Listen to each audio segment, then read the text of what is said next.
Alors, à son retour officiel cette fois, accompagné de Maurice Jardot, et très probablement rejoint par le chanoine Leder, Lucien Leder.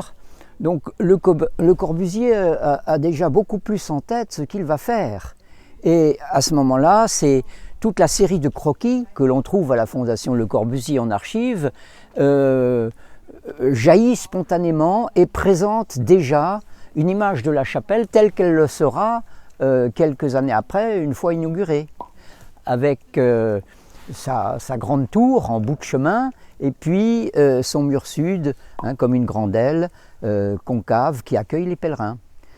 Maintenant, je souhaiterais, puisqu'on parle de ça, préciser quand même une chose qui a été abandonnée, mais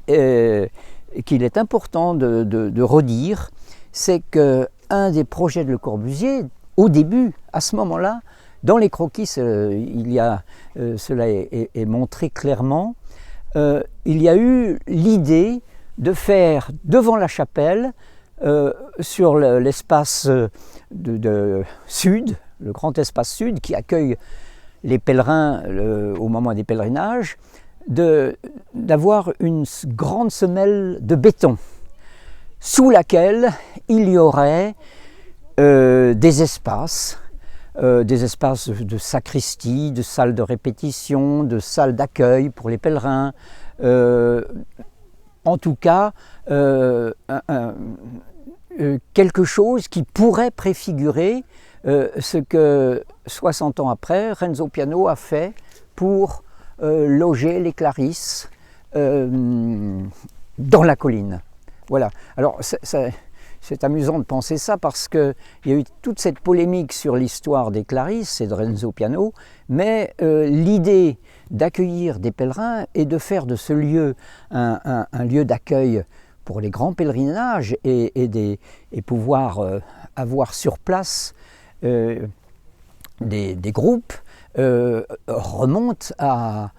la genèse même du bâtiment, même si ça a été abandonné, et ça a été abandonné en particulier parce que c'était bien trop cher. La société immobilière aura du mal à réunir l'argent nécessaire à bâtir la chapelle, et on sait bien à quel point Le Corbusier et son agence veillaient particulièrement au grain, comme on dit, et j'aurais beaucoup à dire là sur ces histoires de financement, mais là, il était impossible pour la société immobilière d'imaginer qu'on allait construire quelque chose de beaucoup plus grand à ce moment-là. Cependant, et là je crois que je tiens à le dire particulièrement, dans l'idée des bâtisseurs, des maîtres d'ouvrage, le fait d'accueillir les pèlerins, de les avoir sur place, de les loger, et surtout d'avoir sur la chapelle non pas seulement un sacristain, mais peut-être une petite communauté, cette idée était déjà dans l'esprit des commanditaires. Voilà.